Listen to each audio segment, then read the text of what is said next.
الله الرحمن الرحيم. باب ما جاء في الثوم اللي والبصل والكراث وقول النبي صلى الله عليه وسلم من أكل الثوم أو البصل من الجوع أو غيره فلا يقربن مسجدنا. وبالسند المتصل منا إلى الإمام الهمام الحافظ الحجة أمير المؤمنين في الحديث أبي عبد الله محمد بن إسماعيل البخاري رحمه الله تعالى ومتعنا الله بعلومه وسروره وبركاته آمين. قال حدثنا عبد الله بن محمد قال حدثنا أبو عاصم قال أخبرنا ابن جريج قال أخبرني عطاء قال سمعت جابر بن عبد الله رضي الله تعالى عنهم قال قال النبي صلى الله عليه وسلم من أكل من هذه الشجرة يريد الثوم فلا يخشانا في مسجدنا. قلت ما يعني به؟ قال ما أراه يعني إلا نيئه. وقال مخلد بن يزيد عن ابن جريج إلا ندنا. وبه قال حدثنا مسدد قال حدثنا يحيى عن عبيد. بسم الله الرحمن الرحيم. الحمد لله رب العالمين والصلاة والسلام على رسوله الكريم وعلى آله وأصحابه أجمعين. أما بعد. باب ما جاء في الثوم الني. ثوم کے معنی ہے لہسن اور نی کے معنی کچا. یہ دو طرح پڑھا جاتا ہے لفظ نی گل تسجیل کے ساتھ اور نی ان یا اور اس کے بعد حمزہ دونوں لغتیں ہیں. جس کے معنی ہے کچا جس کو بھی پکایا نہیں ہے. بصل کے معنی پیاز اور قرآن جو بھی ایک قسم کی کھاد ہوتی تھی. اردو میں اس کو گندنا کہتے ہیں اور اس میں بھی ہلکی سی بو ہوتی ہے. تو آپ نے یہ فرمایا ہے کہ جو سب لہسن کھائے یا پیاز کھائے بھوک کی وجہ سے یا کسی اور وجہ سے تو وہ مسجد کے قریب نہ آئے. چنانچہ ابھی جو روایت مسند حضرت جابر سے روایت کی ہے اس میں الفاظ یہ ہیں قال سمعت جابر بن عبد الله رضي الله تعالى عنه قال قال النبي صلى الله عليه وسلم من اکل من هذه الشجرة جو شخص اس درخت کے پھل کو کھائے یرید الثوم اور مراد آپ کی لہسن کی فلا یخشانا فی مسجدنا تو وہ ہمارے مسجد میں نہ آئے ہمارے پاس. بچے یخشا کے معنی اصل میں ڈھانپنے کے ہوتے ہیں اور بعض یہ لفظ آنے کے معنی میں بھی استعمال ہو جاتا ہے. تو ہماری مسجد میں نہ آئے. قلت ما جانی بھی عطا کہتے ہیں تو میں نے حضرت جابر سے پوچھا کہ آپ کا مقصد کیا تھا اس سے. تو جو آپ نے فرمایا کہ جو لہسن کھائے وہ ہمارے پاس نہ آئے تو حضرت جابر سے فرمایا ما اوراہ یعنی الا نہیں. میرا گمان نہیں ہے مگر یہ کہ آپ کا مطلب یہ تھا کہ جو کچا لہسن ہے وہ کھا کر نہ آئے. اگر پکا ہوا ہو تو پھر کھانے میں آنے میں کوئی مذائقہ نہیں کیونکہ بو جو ہوتی ہے وہ کچے میں ہوتی ہے اور پکا اگر کھائے تو اس میں نہیں ہوتی. وقال مخلد بن یزید عن ابن جریج الا نسنہ. اور ابن جریج کی روایت میں یہاں مخلد بن یزید کی روایت میں یہاں پر الا نیہ جو ہے الا نسنہ جو میرا جو حضور کا مجھے مقصد تھا وہ اس کی بدبو تھی. نقل کے معنی بدبو جو بدبو کی وجہ سے آپ نے منع فرمایا. جی. وبه قال حدثنا مسدد قال حدثنا يحيى عن عبيد الله قال حدثني نافع عن ابن عمر رضي الله تعالى عنهما وعنهم أن النبي صلى الله عليه وسلم قال في غزوة خيبر من أكل من هذه الشجرة يعني الثوم فلا يقربن مسجدنا. وبه قال حدثنا سعيد بن عفير قال حدثنا ابن وهب عن يونس عن ابن شهاب قال زعم عطاء أن جابر بن عبد الله رضي الله تعالى عنه وعنهم زعم أن النبي صلى الله عليه وسلم قال من أكل ثوما أو بصلا فليعتزلنا أو فليعتزل مسجدنا أو قال فليعتزل مسجدنا وليقعد في بيته. وأن النبي صلى الله عليه وسلم أتي بقدر فيه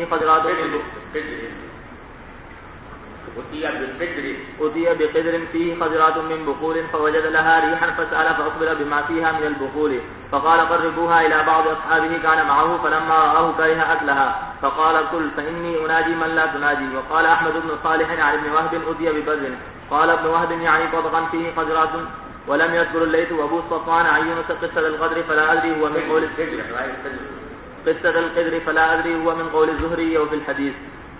وبه قال حدثنا جو بتلایا کہ ان نبی صلی اللہ علیہ وسلم خودیہ بالقدر کی خضرات من بخور، آپ کے پاس لائی گئی ایک دیگ، قدر کے معنی دیگ کی خضرات من بخور، جس میں کچھ سبزیاں تھیں ترکاریوں میں، بخور جمع بخور ہے ترکاری کو کہتے ہیں، تو وجہ لہا بھی ہے تو آپ کو اس میں کوئی بو محسوس ہوئی، فسأل آپ نے پوچھا کہ اس میں کیا ہے، تو اخبر بواقعات میں بخور، تو آپ کو بتایا گیا اس کے اندر جو ترکاریاں تھیں وہ بتائی گئی کہ یہ ہیں، فقال قربوها الى بعض اصحابہ، تو آپ نے فرمایا کہ اس کو قریب کر دو اپنے اصحاب میں سے کسی اس کے بارے میں کہا ان کے پاس لے جاؤ،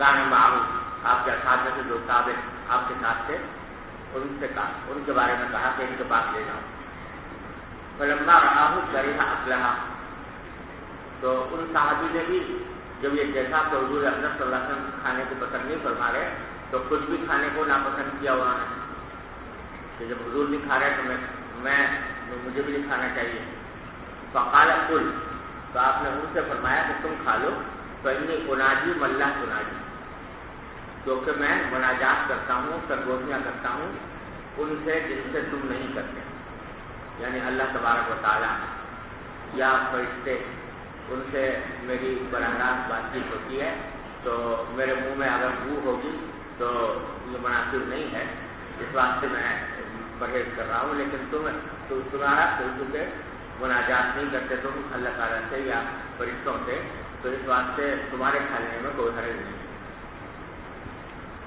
وقال احمد صالح بن قطیہ بالبدر، وہاں تو بدر کا لفظ تھا لیکن اس روایت میں بدر کا لفظ ہے، بدر کے معنی ہے تھال، سبق، بڑا تھال، سبق یعنی سبق کی خضرات، بولے مذکور لیث و ابو صفوان عن یونس قصۃ القدر، اور یہ قدر کا جو قصہ ہے یہ لیث اور ابو سفیان نے، ابو صفوان نے روایت نہیں کیا، اب یہ راوی کہہ رہے ہیں کہ مجھے پتہ نہیں ہے کہ زہری کا اپنا قول تھا یا کوئی حدیث کا حصہ تھا۔ جی وبه قال حدثنا ابو معمر قال حدثنا عبد الوارث عن عبد العزيز قال سأل رجل انس بن مالك رضي الله تعالى عنه وعنهم ما سمعت نبي الله صلى الله عليه وسلم في الصوم، فقال قال النبي صلى الله عليه وسلم من اكل من هذه الشجرة فلا يقربن ولا يصلين معنا۔ باب وضوء الصبيان ومتى يجب عليهم الغسل والطهور وحضورهم الجماعة والعيدين والجنائز وصفوفهم۔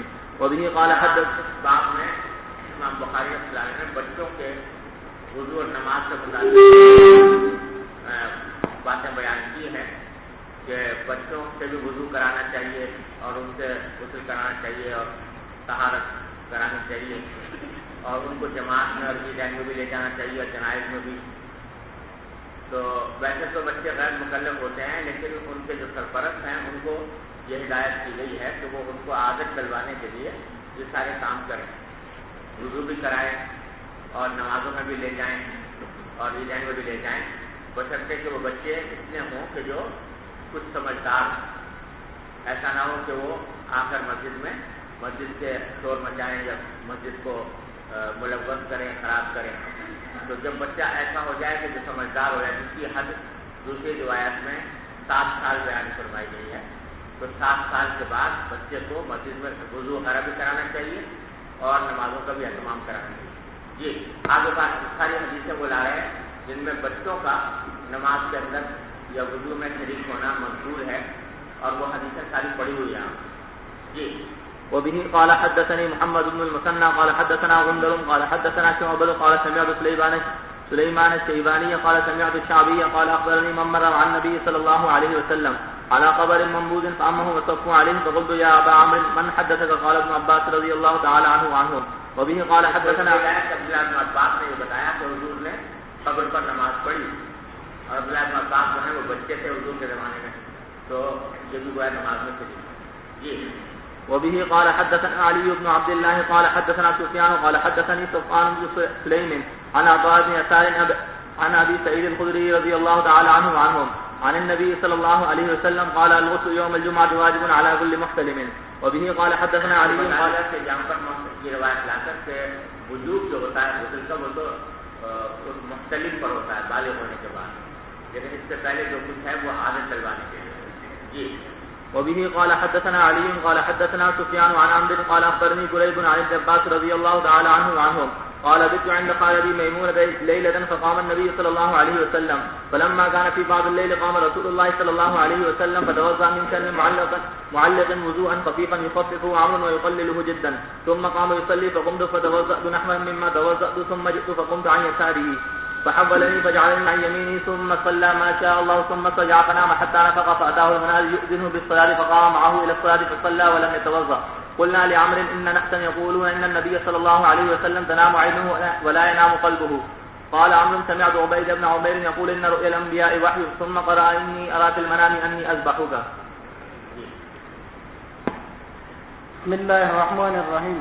وبالسند المتصل منا إلى إمام الهمام الحافظ الحجة أمير المؤمنين في الحديث أبي عبد الله محمد بن إسماعيل بن إبراهيم بن المغيرة بن بردزبي الجوفي رحمه الله تعالى متعنا الله بعلومه وفيوزه وبركاته آمين. قال حدثنا إسماعيل قال حدثني مالك عن إسحاق بن عبد الله بن أبي طلحة عن إسحاق بن عبد الله بن أبي طلحة عن أنس بن مالك رضي الله تعالى عنه وعنهم أن جدته مليكة دعت رسول الله صلى الله عليه وسلم لطعام صنعته فأكل منه فقال قوموا فلأصلي بكم فقمت إلى عصير لنا قد اسود من طول ما لبس فنزحته بماء فقام رسول الله صلى الله عليه وسلم واليتيم معي والعجوز من ورائنا فصلى بنا ركعتين. أبي قال حدثنا عبد الله بن مسلمة عن مالك عن ابن شهاب عن عبد الله بن عتبة عن عبد الله بن عباس رضي الله تعالى عنهما وعنهم أنه قال أقبلت راكبا على حمار عتان وأنا يومئذ قد ناهزت الإحلام ورسول الله صلى الله عليه وسلم يصلي بالناس بمنى إلى غير جدار فمررت بين يدي باب الصف فنزلت وأرسلت الأتان تحته ودخلت في الصف فلم ينكر ذلك علي أحد. أبي قال حدثنا أبو اليمان قال أخبرنا صعيب عن الزهري قال أخبرني عروة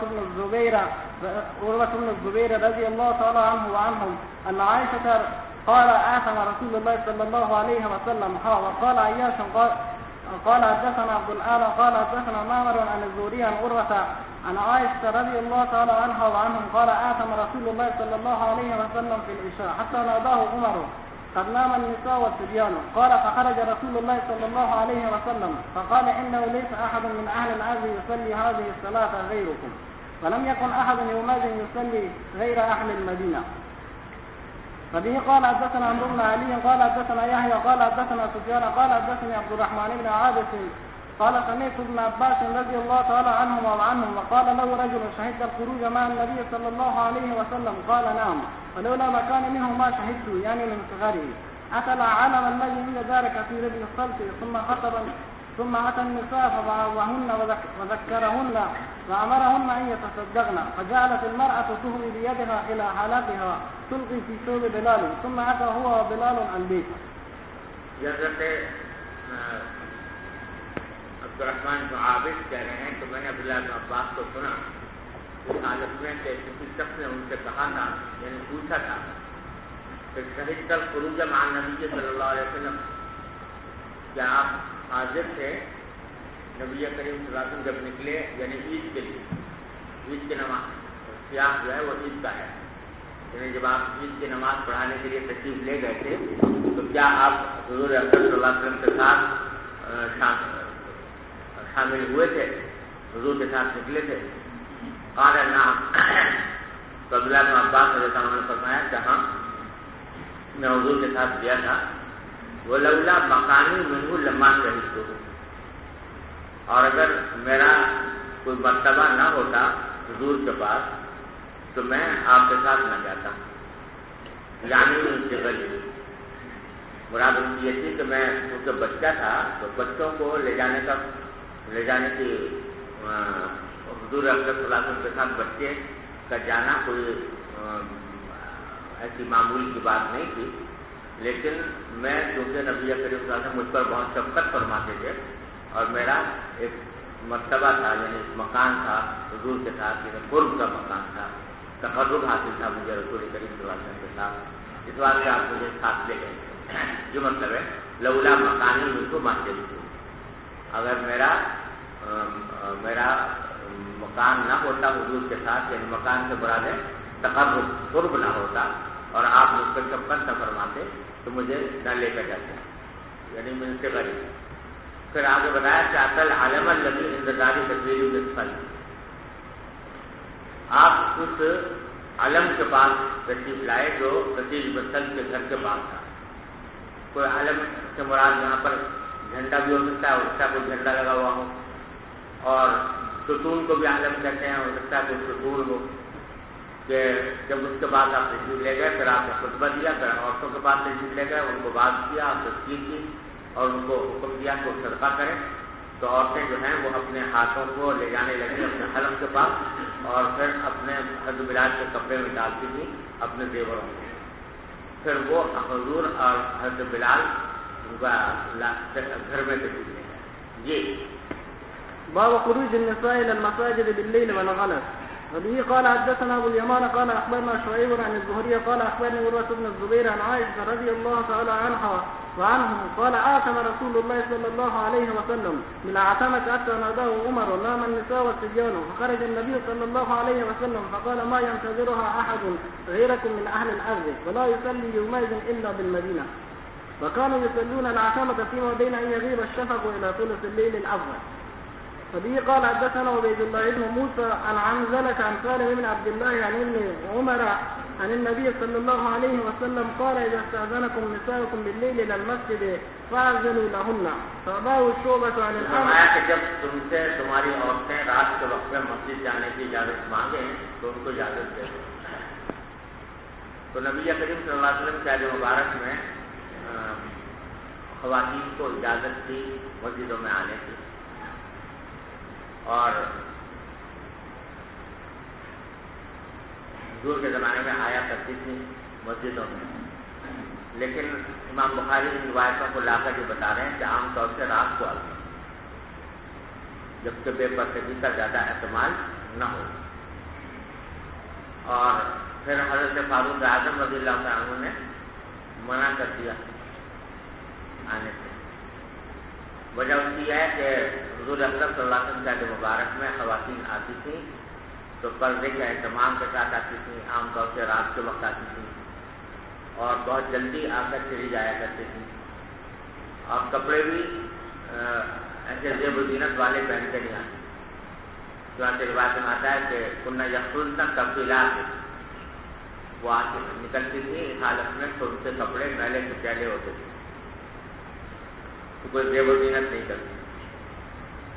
حضرت عمر کے زمانے میں جب حضرت عمر نے دیکھا کہ عورتیں جو ہیں ان باتوں کا اہتمام نہیں کرتی، رات کے علاوہ دن میں بھی آتی ہیں اور زیب و زینت کر کے آتی ہیں، پردے کا کماپ کو اہتمام نہیں ہوتا، اس بات سے انہوں نے منع کر دیا.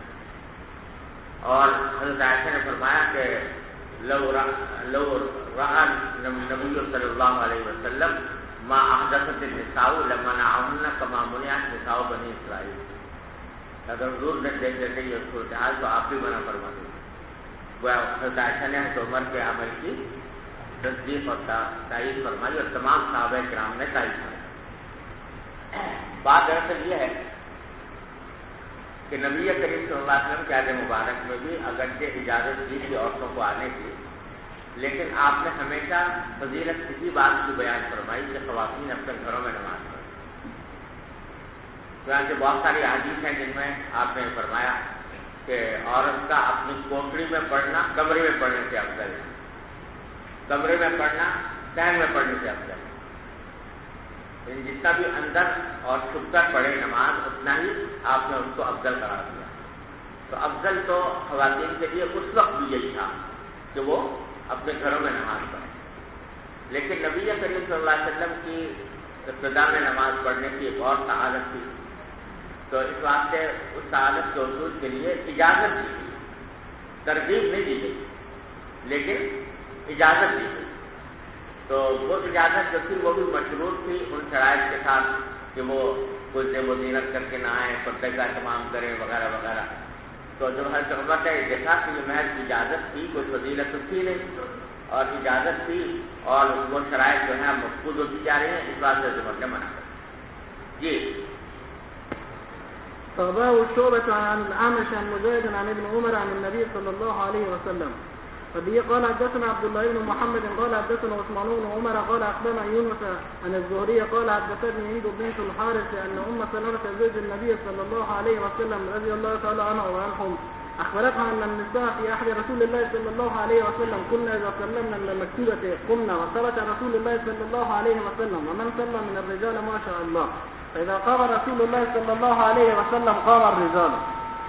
فبه قال حدثنا عبد الله بن مسلمة عن مالك قال وحدثنا عبد الله بن يوسف أخبرني مالك عن يحيى بن سعيد عن عمرة بنت عبد الرحمن عن عائشة رضي الله تعالى عنها وعنهم قالت إن كان رسول الله صلى الله عليه وسلم لا يصلي الصبح فينصرف النساء متلفعات لمروتهن ما يورقن من الغنم. بسم الله الرحمن الرحيم. وبسند المتصل منا إلى الإمام الهمام الحافظ الحجة أمير المؤمنين في الحديث بعبد الله محمد بن إسماعيل البخاري رحمه الله تعالى ومتعنا الله بعلومه وفيوزه وبركاته آمين. قال حدثنا محمد بن مسكين قال حدثنا بشر بن بكر قال أخبرنا الأوزاعي قال حدثني يحيى بن أبي كثير عن عبد الله بن أبي قتادة الأنصاري عن أبيه رضي الله تعالى عنه وعنه قال قال رسول الله صلى الله عليه وسلم إني لأقوم إلى الصلاة ولا أريد أن أكبل فيها فأسمع بكاء الصبي فأتجبز في صلاتي كراهية أن أشق على أمي. وبه قال حدثنا عبد الله بن يوسف قال أخبرنا مالك عن يحيى بن سعيد عن عمرة عن عائشة رضي الله تعالى عنها وعنهم قالت لو أدرك رسول الله صلى الله عليه وسلم أحدث النساء لمنعهن المسجد كما من النساء بني إسرائيل فقلت لعمرة أبا منعنا قالت نعم. باب صلاة النساء خلف الرجال. وبه قال حدثنا يحيى بن قزعة قال حدثنا إبراهيم بن سعد عن الزهري عن هند بنت الحارث عن أم سلمة رضي الله تعالى عنها وعنهم قالت كان رسول الله صلى الله عليه وسلم إذا سلم قام النساء أو حين يقضي تسليمه ويمكث هو في مقام يسيرا قبل أن يقوم. قال نرى والله أعلم أن ذلك كان لكي تنصرف النساء قبل أن يدركهن من الرجال. وبه قال حدثنا ابو نعيم قال حدثنا ابن عيينة عن إسحاق عن أنس قال صلى النبي صلى الله عليه وسلم في بيت أم سليم فقمت ويتيم خلفه ومسلم خلفنا. باب سرعة انصراف النساء من الصبح وقلة مقامهن في المسجد. وبه قال حدثنا يحيى بن موسى قال حدثنا سعيد بن منصور قال حدثنا صليح عن عبد الرحمن بن القاسم عن أبيه عن عائشة رضي الله تعالى عنها وعنهم أن رسول الله صلى الله عليه وسلم كان يصلي الصبح بغلس فينصرفن نساء المؤمنين لا يعرفن من الغلس أو قال لا يعرف بعضهن بعضا.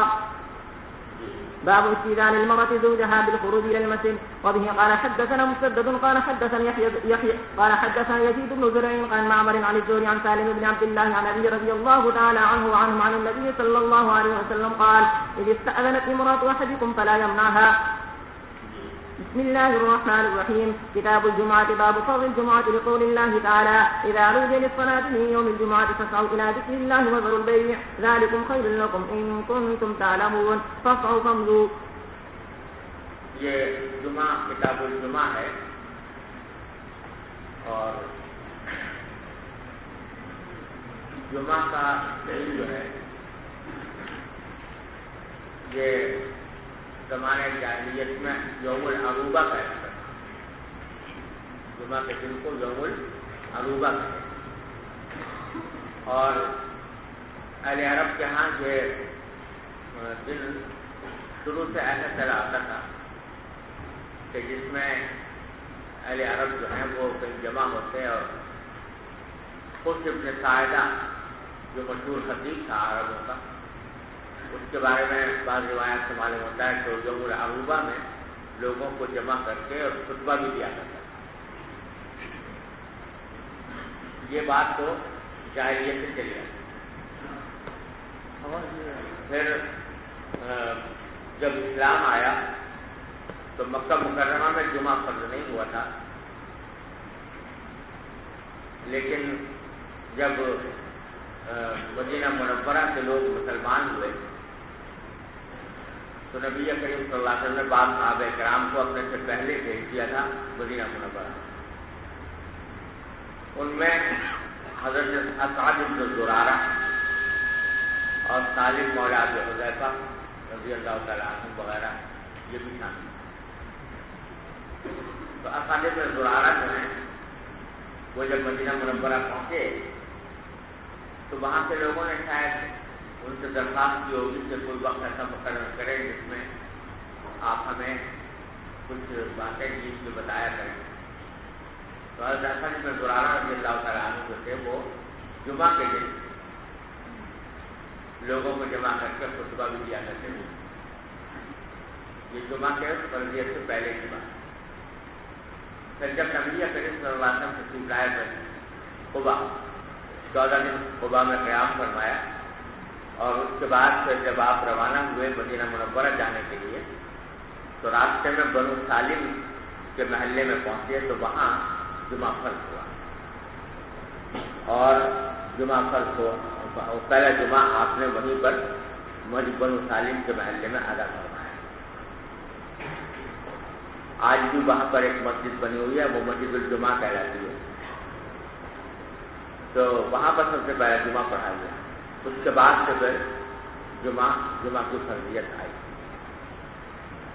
تو یہاں آباد تعالیٰ کا ارشاد دخل کیا ہے جانوبی الاصطلاح کی میں جمعہ کی فسعوا الی ذکر اللہ وذروا البیع ذالکم خیر لکم ان کنتم تعلمون، اور پھر بتا دیا کہ فسعوا کے معنی دوڑنا نہیں ہے بلکہ فمضوا، یعنی جلدی چلے جانا۔ جی وبه قال حدثنا ابو اليمان قال اخبرنا شعيب قال حدثنا ابو الزناد ان عبد الرحمن بن هرمز الاعرج مولى ربيعه بن الحارث رضي الله تعالى عنه حدثه انه سمع ابا هريره انه سمع رسول الله صلى الله عليه وسلم يقول نحن الاخرون السابقون يوم القيامه بين انهم اوتوا الكتاب من قبلنا ثم هذا يومهم الذي فرض عليهم فاختلفوا فيه فهذا الله له فالناس لنا فيه تبع اليهود غدا والنصارى بعد غد۔ اس حدیث میں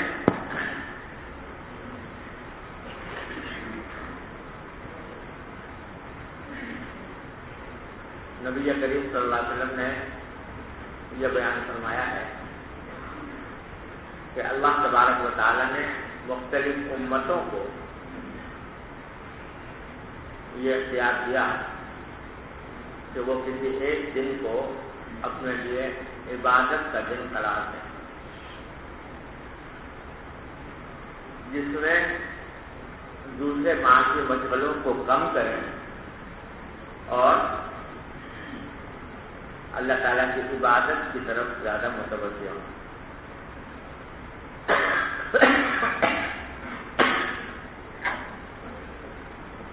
تو یہودیوں نے یوم السبت کو اختیار کیا شنیچر کے دن، اور اس کی وجہ انہوں نے یہ بیان کی کہ نبی اللہ تبارک و تعالیٰ نے یہ کائنات کی تخلیق فرمائی تھی تو اتوار کے دن سے شروع کیا تھا زمین آسمان وغیرہ کو پیدا کرنا، اور پھر جمعہ پر جا کر ختم کیا، 6 دن میں پیدا، اور ہفتے کے دن جو ہے وہ سارے ہو گئے سارے تخلیق سے۔ تو ہفتے کے دن چونکہ ان کا خیال یہ تھا کہ اللہ تعالیٰ نے چھٹی منائی، یعنی 6 دن کام وہ کیا، تخلیق کی، 7ویں دن گویا والعیاذ باللہ آرام کیا یا چھٹی کی، تو کہتے ہم بھی چھٹی سب کو کریں گے یوم سب۔ پھر ان پر حکم بھی آ گیا سب کا اسی کی وجہ سے۔ نصارہ نے یہ کہا کہ سارے دنوں میں وہ دن سب سے زیادہ اہم ہے جس دن سے اللہ تبارک و تعالیٰ نے تخلیق کائنات شروع، اور وہ ہے اتوار کا دن، زیادہ انہوں نے اتوار کے دن کو مقرر کر دیا۔ لیکن امت محمدیہ علیہ صاحب السلام کے لیے جمعہ کا دن مقرر فرمایا گیا۔ تو حدیث کے انداز سے یہ بات معلوم ہوتی ہے کہ اگرچہ ان امتوں کو اختیار دیا گیا تھا کہ وہ دنوں میں سے 2 دن منتخب کر لیں، لیکن اس میں تھوڑی سی آزمائش کی تھی کہ کون سا دن منتخب کرتے ہیں۔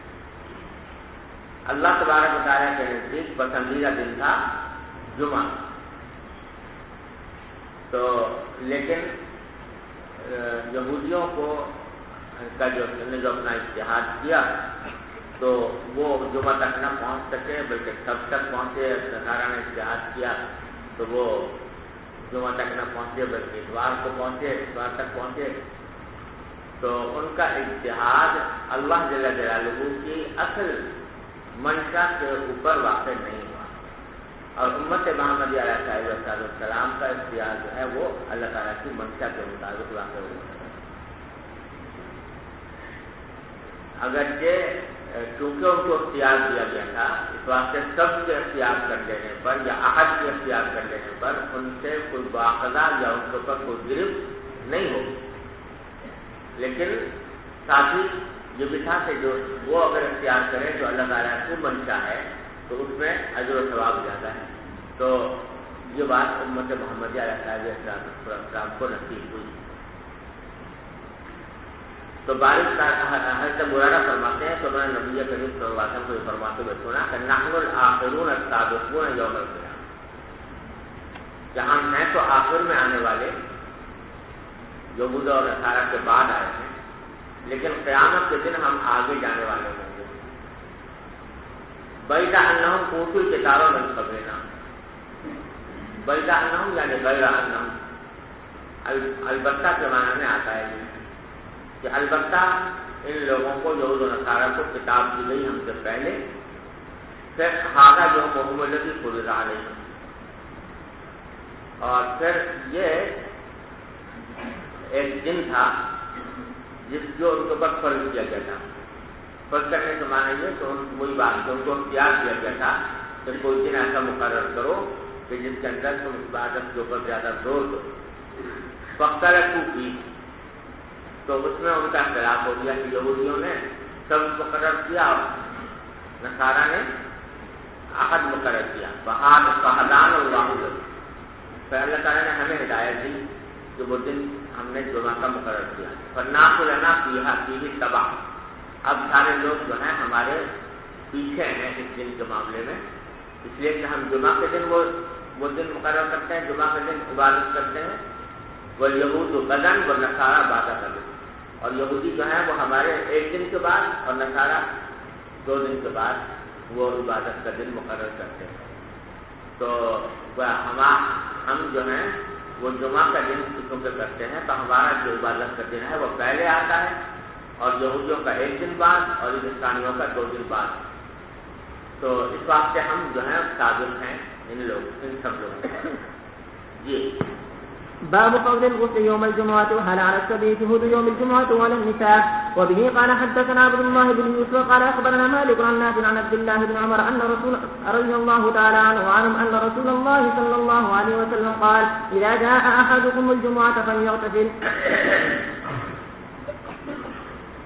یہ جو حدیث ہے کہ جب تم میں سے کوئی شخص جمعہ میں آئے تو غسل کرے، تو بظاہر تو صیغہ امر کا ہے جو وجوب پر دلالت کرتا ہے.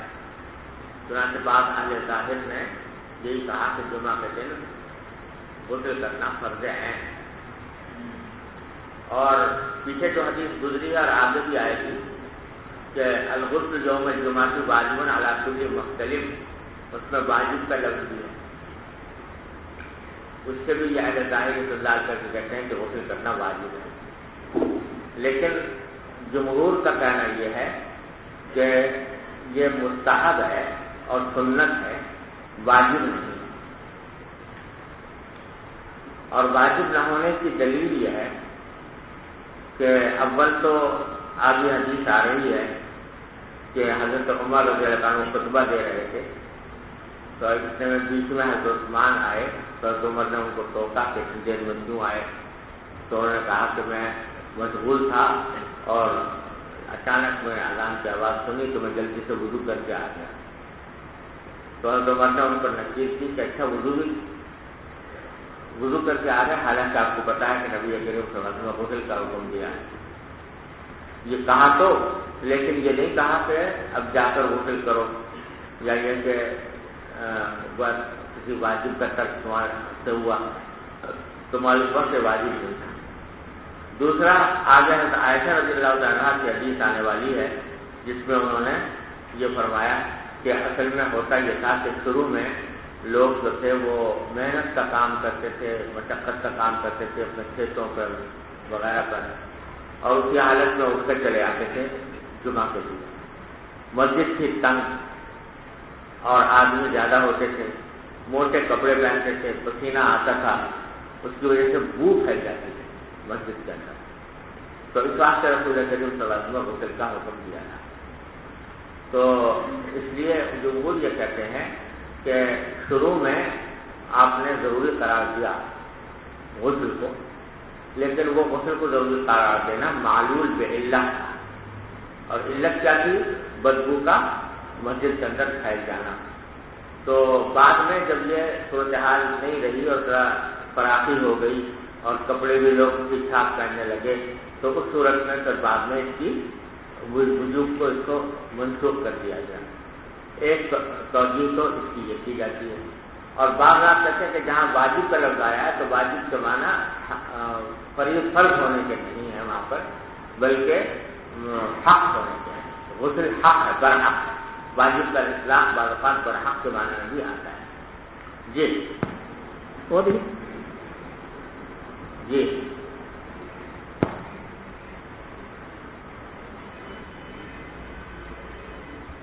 کھول دو بھائی اس کی آواز۔ جمعے کے دن جو چھٹی کرنا ہے، جمعے کی فضیلت کی بنا پر جو چھٹی کرنا ہوگا، تو جب آدمی اپنے آپ کو عبادت کے لیے فارغ کر لیں، اس صورت میں اگر کوئی جمعے کے دن چھٹی نہ کرے اور دن چھٹی کرنے جیسے اتوار کے دن پاکستان میں ہو رہا ہے، اس صورت میں جو آیا ہے جمعے کے فضیلت سے اعراض کرنا تو لازم نہیں ہوگا اور دوسروں سے اعتبار نہیں ہوگا۔ جمعہ کے دن چھٹی کرنا کوئی ضروری نہیں ہے۔ جو اصل تقاضا ہے جمعے کے دن کا وہ یہ کہ آدمی اس میں عبادت کا خصوصی اہتمام کرے، لیکن اس کے باوجود اگر چھٹی نہ کرے اور اپنا کام بھی کرے اور ساتھ میں جمعہ کے وقت میں عبادت کا بھی اہتمام کرے تو کوئی ناجائز نہیں، بلکہ جو قرآن کریم میں فرمایا گیا کہ جب نماز ختم ہو جائے فَإِذَا قُضِيَتِ الصَّلَاةُ فَانتَشِرُوا فِي الْأَرْضِ وَابْتَغُوا مِن فَضْلِ اللَّهِ، اور ابتغاء من فضل اللہ عام طور سے اس طرح ہوتی ہے قرآن کی تجارت کے بارے میں، تو اس میں اجازت دی گئی ہے کہ بھائی جب تم جمعہ سے فارغ ہو جاؤ تو پھر زمین میں پھیل جاؤ اور تجارت بھی کرو۔ تو اس کے معنی یہ کہ چھٹی کرنا کوئی ضروری نہیں، لیکن جس طرح جمعہ کے دن چھٹی کرنا ضروری نہیں ہے، ہفتے کے کسی اور دن میں بھی چھٹی کرنا ضروری نہیں ہے، لیکن اگر کرنی ہی ہو، ہفتے میں کوئی چھٹی کرنی ہو تو یقیناً جمعہ کا دن اس کا زیادہ حقدار ہے، اس لیے کہ یہ جمعہ کا دن اس کا مقصود یہ ہے کہ آدمی دوسرے کام دھندوں سے حتی الامکان اپنے آپ کو فارغ کر کے عبادت کی طرف متوجہ ہو، لہذا جب چھٹی کرنی ہے تو اس دن کرنا بہتر ہے تاکہ آدمی اس دن اور کوئی ذمہ داری انسان کے سر پر نہ ہو اور وہ اطمینان کے ساتھ عبادت کی طرف متوجہ ہو جائے۔ سمجھ گئے؟ البتہ کسی اور دن چھٹی کرنا ناجائز نہیں ہے۔ اتوار کے دن چھٹی کرنے میں یہ خرابی ہے کہ یہ اصلاً یہ اس میں مشابہت ہے نصارہ کے ساتھ، تو نصارہ جو ہیں وہ اتوار کے دن چھٹی کرتے ہیں تو ان کے ساتھ ایک مشابہت پیدا ہوتی ہے، اور یہ مشابہت کوئی اچھی بات نہیں ہے، سمجھے نا؟ یہ خود بلا کے خود کراہت سے خالی نہیں، لہذا اگر چھٹی کرنی ہو تو کس دن کرنی چاہیے؟ جمعہ کے دن۔ البتہ کوئی آدمی نہ کرے چھٹی، سارے ہفتے کام کرے تو کوئی بلا کی بات نہیں، اس میں کوئی نہیں۔ جی وبه قال حدثنا عبد الله بن محمد بن أسماء قال حدثنا جويرية عن مالك عن الزهري عن سالم بن عبد الله بن عمر عن ابن عمر أن عمر بن الخطاب رضي الله تعالى عنه وعنهم بينه وقائم في الخطبة يوم الجمعة إذ جاء رجل من المهاجرين الأولين من أصحاب النبي صلى الله عليه وسلم فناداه عمر أية ساعة هذه؟ قال إني شغلت فلم أنقلب إلى أهلي حتى سمعت التأذين فلم أجد أن توزعت. قال بل غزوا أيضا وقد علمت أن رسول الله صلى الله عليه وسلم كان يأمر بالغسل. حضرت عمر رضی اللہ عنہ اس دوران تو وہ کھڑے ہوئے تھے خطبے میں جمعہ کے دن، جتنے میں ایک سال آئے مہاجرین اولین میں، اور دوسری روایت میں تصریح ہے کہ یہ حضرت عثمان رضی اللہ عنہ فنادہ عمر، حضرت عمر نے آواز دی کہ ایت الساعۃ ھذہ، یہ کون سا وقت آنے گا؟ بتائیں کہ تنبیہ اس بات کو سمجھ کہ آپ دیر سے آئے نماز کے لیے۔ قال انی شغلت، تو انہوں نے کہا کہ میں مشغول ہو گیا نا، فلم انقلب الی اہلی حتی سمعت التأذین، تو میں لوٹ کر نہیں آیا اپنے گھر والوں کے پاس یہاں تک کہ میں نے اذان سنی، اذان گھر پہنچتے ہی مجھے اذان سنی، فلم ازد ان توضا، تو میں نے دیر نہیں لگائی سوائے اس پر اس کام کے کہ میں وضو کیا۔ قال بالوضوء ایضا، تو عمر نے فرمایا کہ وضو کرنا اور بھی دوسری بری بات ہے، ایک تو دیر سے آنا، دوسرے سے وضو پر اتباع کرنا۔ وقد علمت ان رسول اللہ صلی اللہ علیہ وسلم کان یامر بالغسل، جبکہ آپ کو معلوم ہے کہ رسول اللہ صلی اللہ علیہ وسلم غسل کا حکم دیا کرتے ہیں۔ جی وبه قال حدثنا عبد الله بن يوسف قال اخبرنا مالك عن سفيان بن سليمان عن عطاء بن يسار عن ابي سعيد الخدري رضي الله تعالى عنه ان رسول الله صلى الله عليه وسلم قال غسل يوم الجمعة واجب على كل محتلم. باب الطيب للجمعة. وبالسند المتصل منا الى الامام الهمام حافظ الحجة امير المؤمنين في الحديث محمد بن ابي عبد الله محمد بن اسماعيل بن ابراهيم البخاري الجوفي رحمه الله تعالى، متعنا الله بعلومه وفيضه وبركاته آمين. وبه قال حدثنا علي قال أخبرنا حرمي بن عمارة قال حدثنا شعبة قال حدثنا شعبة عن أبي بكر بن المنكدر قال حدثني عمرو بن سليم الأنصاري قال أشهد على أبي سعيد قال أشهد على رسول الله صلى الله عليه وسلم قال الغسل يوم الجمعة واجب على كل محتلم وأن يستن وأن يمس طيبا إن وجد. قال عمرو أما الغسل فأشهد أنه واجب، وأما الاستنان والطيب فالله تعالى أعلم واجب هو أم لا، ولكن هكذا في الحديث. قال عبد الله هو أخو محمد ابو ابن سلیم انصاری جو ہے، جو حدیث کو ابو سعید خدری رضی اللہ عنہ سے روایت کر رہے ہیں، وہ اپنا خیال ظاہر کرتے ہیں کہ اما الغسل یوم الجمعہ اب غسل کو اشہد انہ واجب، غسل کے بارے میں تو میں گواہی دے سکتا ہوں کہ وہ واجب ہے، لیکن مسواک کرنا، استنان اور طیب خوشبو لگانا اللہ تعالیٰ اس میں جانتے ہیں کہ واجب ہے یا نہیں، لیکن حدیث میں اسی طرح آیا ہے کہ الغسل یوم الجمعہ کی واجب علی کل محتلم اور استنى وهي مستحب ان وقت. سمجھے بھائیو؟ جمہور کے نزدیک جیسا میں نے عرض کیا کہ یہ تینوں کام مستحبات میں سے ہیں لیکن واجب نہیں ہے. قال ابو عبد الله واخو محمد بن المنكدر المسمى ابو بكر هكذا روى عنه وغير الاشد وسيد بن عبد الله وحدثنا قال محمد بن المنكدر يثنى بابي بكر وابي عبد الله. يا الله. باب فضل الجمعة. وبه قال حدثنا عبد الله بن يوسف قال أخبرنا مالك عن سمي مولى أبي بكر بن عبد الرحمن عن أبي صالح السمان عن أبي هريرة رضي الله عنه وعنهم أن رسول الله صلى الله عليه وسلم قال من اغتسل يوم الجمعة فغسل الجنابة ثم راح فكأنما قرب بدنة، ومن راح في الساعة الثانية فكأنما قرب بقرة، ومن راح في الساعة الثالثة فكأنما قرب كبشا أقرن، ومن راح في الساعة الرابعة فكأنما قرب دجاجة، ومن راح في الساعة الخامسة فكأنما قرب بيضة، فإذا خرج الإمام حضرت الملائكة يستمعون الذكر. یہ ایسا برانا کہ معمول حدیث ہے کہ رسول کریم صلی اللہ علیہ وسلم نے فرمایا کہ جو شخص غسل کرے جمعہ کے دن، غسل جنابت کرے. اس کے معنی بعض حضرات نے یہ بیان کیے ہیں کہ باقی غسل جنابت کرے جمعہ کے دن، یعنی اگر وہ شادی شدہ ہے تو اپنی بیوی سے صحبت کر کے پھر غسل جنابت کرے. وہ یہ بھی آداب جمعہ میں سے ہے، جیسے کہ احرام کے وقت میں وہ صحبت جو ہے یہ آداب میں سے ہے تاکہ آدمی فارغ الذہن ہو کر حج یا افعال ادا کرے. ایسے ہی جمعہ کے اندر بھی وہ کہتے ہیں کہ یہ بھی آداب جمعہ میں سے ہے تاکہ آدمی یکسو ہو کر عبادت کی طرف متوجہ ہو.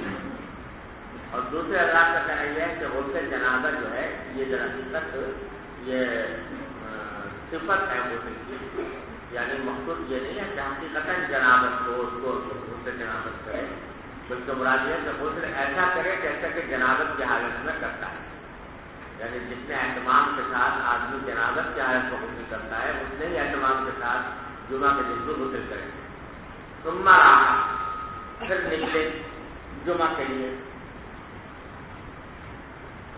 فکأنما قرب بدن، جو صبح نکل جائے یعنی کئی ساعت میں نکل جائے تو وہ ایسا ہے جیسے کہ اس نے بدن کی قربانی کی. ومن راحت الساعۃ الثانیہ، اور جو دوسرے دن ساعت میں جائے تو وہ ایسا ہے جیسے کہ اس نے گائے کی قربانی کی.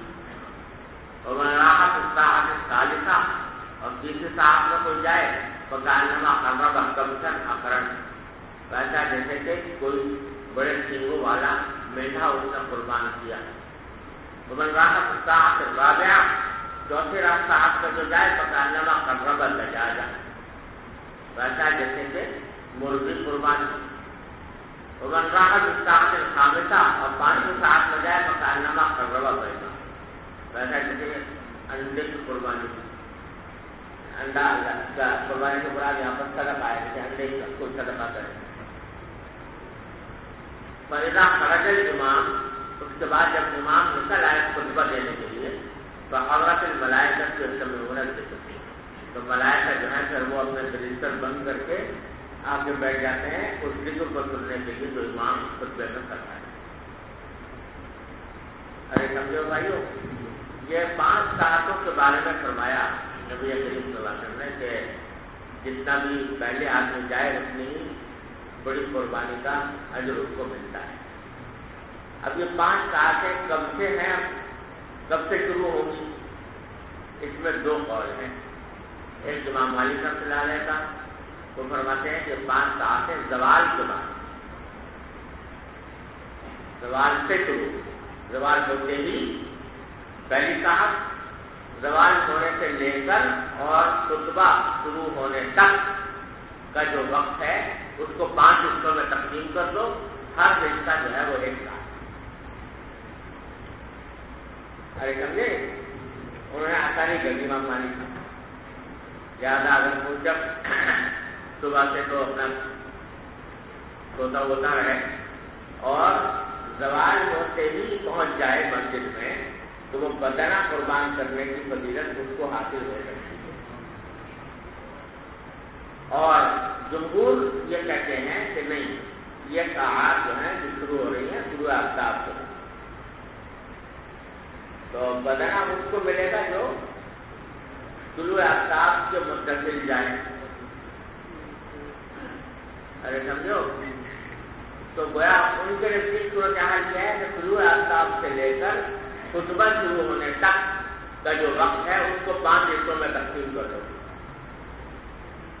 تو جو پہلے حصے میں جائے گا وہ بدنے کا حقدار ہوگا، دوسرے میں جائے گا تو وہ گائے کا تو قربانی کا اجر ملے گا، تیسرے میں جائے گا تو میڈے کی، چوتھے میں جائے گا تو مرغی کی، اور 5 میں جائے گا تو انڈے کا. ارے سمجھے نا، باقی ہمارے طلبا کو تو انڈے کی بھی ضرورت نہیں، یہ تو ماشاء اللہ بنیاد ہے. تو یہ ان کے نزدیک اور جمہور کے نزدیک اس فضیلت کو حاصل کرنے کے لیے صبح سے جانا پڑتا. چنانچہ بہت سے ہمارے بزرگ جو ہیں وہ اسی پر عمل کرتے رہے کہ شروع سے جاتے جاتے. بہرحال حدیث کے الفاظ سے جو ہے دونوں کا احتمال ہے حدیث کے الفاظ، اور ظاہر ہے کہ جمہور کا قول احمد ہے اور امام مالک کا قول جو ایسر ہے، آسان تر ہے. اللہ تعالیٰ پہلے والے قول پر عمل کی توفیق دے تو زیادہ بہتر. چلیے. باب به قال حدثنا ابو نعيم قال حدثنا شيبان عن يحيى وابن ابي كثير عن ابي سلمة عن ابي هريرة رضي الله عنه وعنه ان عمر بن الخطاب بينهما هو يخطب يوم الجمعة اذا دخل رجل إذ دخل رجل فقال عمر بن الخطاب لم تحتبسون عن الصلاة فقال الرجل ما هو إلا أن سمعت النداء توضأت فقال ألم تسمعوا النبي صلى الله عليه وسلم قال إذا راح أحدكم إلى الجمعة فليغتسل. کیا نام ہے بھائی تمہارا؟ انوار الحق. انوار الحق. انوار الحق. اور پہلے والے کا کیا نام تھا؟ منصور. محمد منصور. منصور. ٹھیک ہے جی. باب الدهن للجمعة. وبه قال حدثنا آدم قال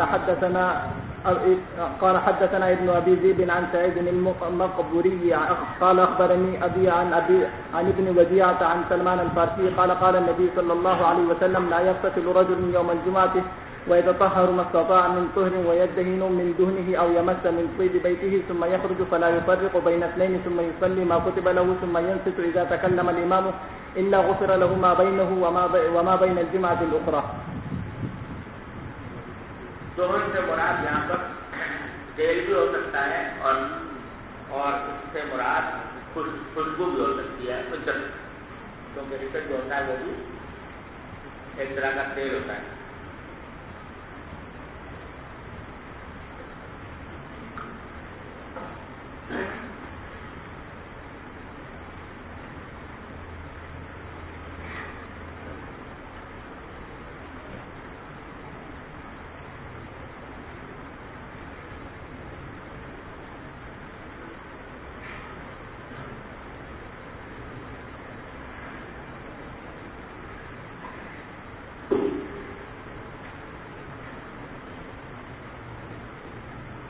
حضرت سلمان فارسی رضی اللہ تعالیٰ عنہ کی روایت ہے کہ نبی کریم صلی اللہ علیہ وسلم فرمایا کہ لا یغتسل رجل یوم الجمعہ.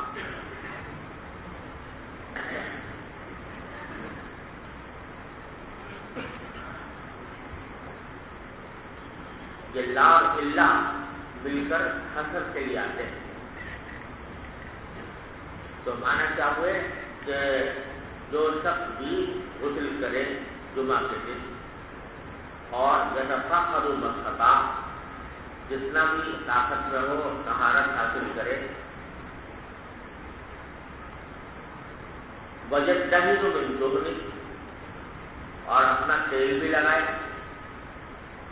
او یمس من طیب بیتہ یا اپنے گھر کی خوشبو میں سے کچھ لگائے اپنے جسم پر.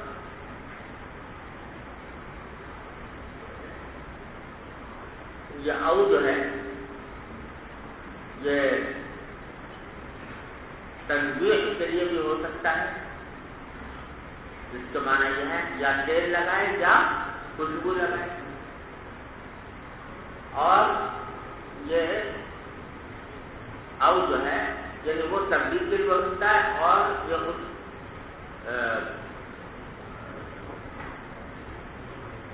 تفصیل کے لیے بھی ہو سکتا ہے کہ یہ کئی تو دو نہیں کی ہے تفصیل آگے چلتی ہے یہ منصوب کی دونوں میں. ثم یخرج پھر نکلے نماز کے لیے فلا یفرق بین اثنین اب دو آدمیوں کے درمیان تفریق نہ کرے، یعنی گردنوں کو پھیلاتا ہوا لوگوں کی سبوں کو چیرتا ہوا آگے نہ جائے بلکہ جہاں جگہ مل جائے وہاں بیٹھ جائے.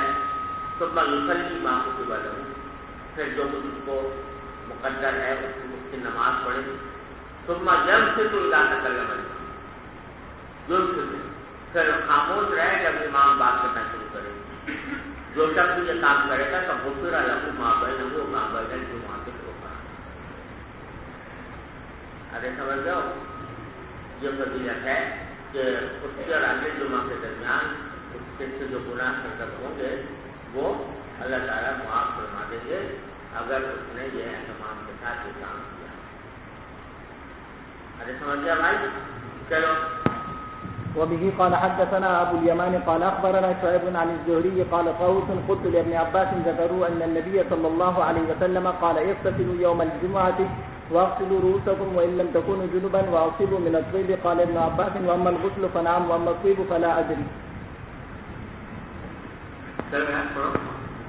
وبه قال حدثنا إبراهيم بن موسى قال أخبرنا هشام أن ابن جريج أخبرهم قال أخبرني إبراهيم بن ميسرة عن طاووس عن ابن عباس أنه ذكر قول النبي صلى الله عليه وسلم في الغسل يوم الجمعة فقلت لابن عباس أيمس طيبا أو دهنا إن كان عند أهله فقال لا أعلمه. باب ما يلبس أحسن ما يجد.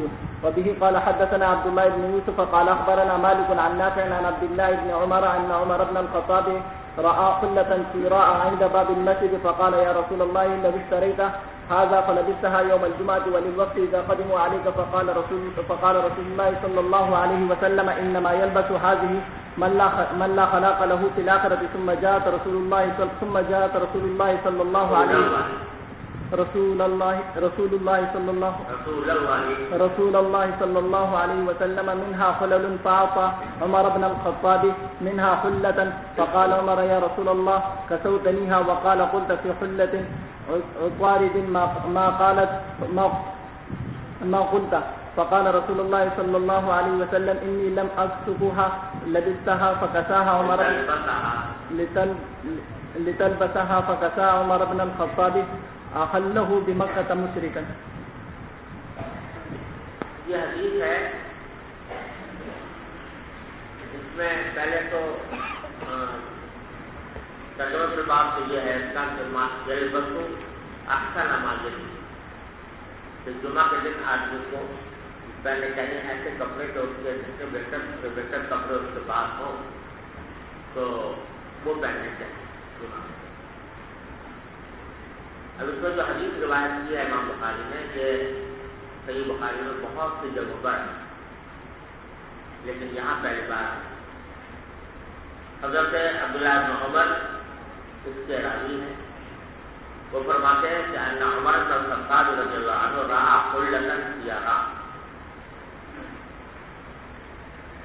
عند باب المسجد. حضرت عمر نے ایک ریشمی جوڑا دیکھا جو مسجد کے دروازے کے پاس بک رہا. سیارہ ایک ایسے جوڑے کو کہتے ہیں کہ جو چادریں ہوتی ہیں اصل میں اور ان چادروں کے اندر ریشم ملا ہوا ہوتا ہے. تو ریشم قسم کی چادریں ان کا بنا ہوا کوئی جوڑا بک رہا تھا مسجد کے دروازے میں. اور اگلی اسی حدیث سے میں آگے آیات پڑھیں گے تو جو شخص بیچنے والا تھا اس کا نام تو طالب نامی آدمی یہ ریشمی جوڑے مسجد کے باہر دروازے کے پاس بیچ رہا تھا. فقال حضرت عمر نے حضور اکرم صلی اللہ علیہ وسلم سے عرض کیا کہ یا رسول اللہ لو اشتریتها به فلبستها يوم الجمعة وللوقت إذا قدموا عليك. کیا کاش کیا اس کو خرید لیں یہ جوڑا اور یہ پہنا کریں جمعہ کے دن اور اس وقت جب کہ آپ کے پاس وقت کے لوگ آئے مختلف قبائل کے لوگ وقت کی شکل میں آئے. سمجھے نا؟ تو یعنی حضرت عمر کا منشا یہ تھا کہ یہ جوڑا اچھا ہے اور دیکھنے میں بھی اچھا لگتا ہے. تو یہ حضرت صلی اللہ علیہ وسلم کے خیال نشان ہے کہ آپ جمعہ کے دن جب آئیں خطبہ دینے کے لیے تو یہ پہن کر آئیں اور جب آپ سے ملنے کے لیے لوگ بغض والے آتے ہیں تو اس وقت بھی آپ یہ پہنے. فقال رسول اللہ صلی اللہ علیہ وسلم آپ کو فرمایا کہ انما جلبت حاضری ملا خلا خلو ملا. آپ نے فرمایا کہ جوڑا تو وہ پہنے جس کا آخرت میں کوئی حصہ نہ ہو کیونکہ یہ ریشمی ہے اور ریشم مردوں کے لیے منع ہے. تو اس واسطے یہ تو وہ پہنے جس کا آخرت میں کوئی حصہ نہ. بات ختم ہو گئی. آپ نے وہ جوڑا نہیں خریدا. حضرت عمر بھی خاموش ہو گئے. پھر آگے فرماتے ہیں کہ ثم جاء رسول اللہ صلی اللہ علیہ وسلم منها حلل. اس کے بعد رسول کریم صلی اللہ علیہ وسلم کے پاس اسی کپڑے سے بنے ہوئے کچھ جوڑے آ گئے. کہیں سے ہمارے غنیمت میں آ گئے ہوں گے مثلا. فآتا عمر بن الخطاب رضی اللہ عنہ منہا حلتن، تو آپ نے حضرت عمر کو ان جوڑوں میں سے ایک جوڑا ہدیے کے طور پر دیا. فقال عمر، تو عمر نے عرض کیا یا رسول اللہ کسوت بہا، آپ نے یہ مجھے پہنا دیا. اصل میں کہتا یکسو کے لفظی معنی تو ہوتے ہیں پہنا دینا، کسی دوسرے کو وہ کپڑا پہنا، لیکن محاورے میں یہ کسی کپڑے کو ہدیے کے طور پر دینے کے لیے بھی استعمال ہوتا ہے، کیونکہ جب کوئی کپڑا دیا جاتا ہے اس کی جیسے پہنے آدمی.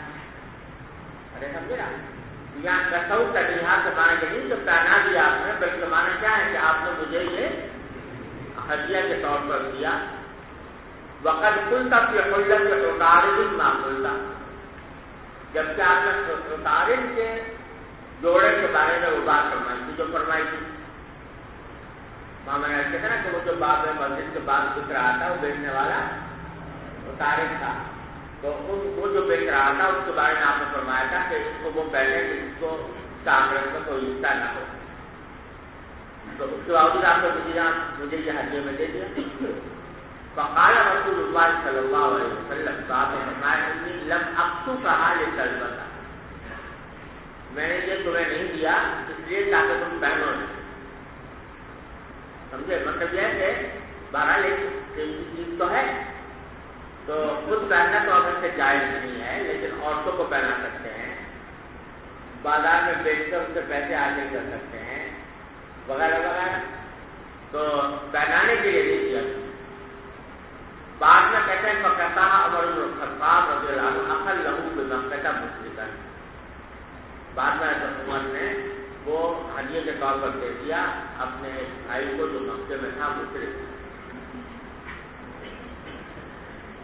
ارے سمجھا بھائیو، اس حدیث سے امام بخاری نے بہت سارے مسائل مستنبط کیے ہیں، مختلف تراجم ابواب مختلف کتابوں میں قائم کرتے ہیں.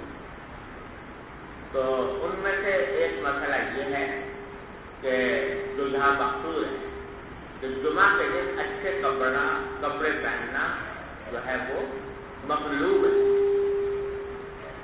کیونکہ جب حضرت عمر نے یہ فرمایا کہ آپ جو خریدتے ہیں جمعہ کے دن پہنا کریں، تو حضور نے اس کے نہ پہننے کی وجہ یہ تو بیان فرمائی کہ یہ کیونکہ ریشمی ہے اور ریشم پہننا جائز نہیں ہے، اس بات سے نہیں پہنتا. لیکن یہ نہیں کہا کہ مجھے کیا کہہ رہے ہو جمعہ کے دن پہنا کریں، جمعہ کی کیا خصوصیت ہے، جمعہ کے دن کو پہنیں، اس پر کوئی تنقید نہیں پڑا. معلوم ہوا کہ جمعہ کے دن پہننا جو ہے وہ مطلوب ہے، اچھے کپڑے پہننا، وہ چلتے کہ وہ حلال ہے. اور یہی بات تجمل للوفود، بخاری نے دوسری جگہ باب قائم سے باب تجمل للوفود، کہ جو کوئی ملنے کے لیے آئے مہمان اس کے لیے آدمی اچھے کپڑے پہن کر بیٹھے انتظار میں تو تجمل کرے، خوبصورتی حاصل کرے، تو اس میں کوئی حرج نہیں. یہ کوئی ریاکاری میں شامل نہیں سمجھا، سمجھے نا. آخری بات اس میں یہ ہے کہ حضرت عمر نے یہ جو جوڑا ہے یہ اپنے مشرک بھائی کو دیا مکہ مکرمہ.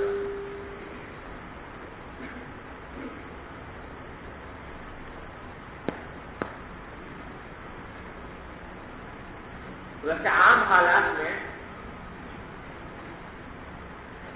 مسلمان کے لیے جائز نہیں ہے کہ کسی کافر کو بھی کسی ناجائز کام میں مدد، چاہے وہ کام اس کی نظر میں جائز ہو. ارے سمجھو، جیسے کوئی شخص جو ہے وہ اہل کتاب میں سے ہے، مثلا اس کے مذہب میں تو جائز ہے شراب، لیکن مسلمان اس کو پلائے شراب، یہ جائز ہے. تو ناجائز کام میں براہ راست مدد دینا کسی کافر کو بھی جائز نہیں ہے مسلمان میں. یہاں اشکال یہ ہوتا ہے کہ عمر نے وہ ریشم کا جوڑا اپنے مشرک بھائی کو دیا. اب اس کے نزدیک تو ریشم غیر ریشم میں کوئی فرق نہیں تھا، تو اس نے پہنا ہوگا، وہ عمر سبب بنے اس کو پہنے. ارے سمجھو، تو اس کا ایک جواب تو یہ ہے کہ اس عمل پر بھی نبی کریم صلی اللہ علیہ وسلم کی تقریر ثابت ہے. تو عمر نے کیا تو یہ کام، لیکن آپ کے علم میں آیا ہو اور آپ نے اس کی تائید اور تقریر فرمائی ہو، یہ کہیں ثابت نہیں. لہٰذا اس بات کو سزا نہیں ہو سکتا کہ مشرک کو ریشمی جوڑا دیا جا سکتا ہے. ایک توجہ سے اس کی ہے. دوسری توجہ اس کی یہ ہو سکتی ہے کہ وہ کپڑا اس نوعیت کا تھا کہ وہ پہننے ہی کے لیے وضع نہیں ہوا تھا، بلکہ چادر کے طور پر اوڑھنے کے لیے بھی استعمال ہو سکتا تھا. ارے سمجھو نا، تو کافر یا مشرک کو کوئی ایسا عمل کرنے میں مدد دینا جو خالصتاً حرام ہو وہ تو جائز نہیں ہے، لیکن کوئی ایسی چیز دینا جس کا وہ جائز طور پر بھی استعمال کر سکتا ہو اور ناجائز استعمال بھی کر سکتا ہو، تو ایسی چیز دینے میں کوئی برا نہیں.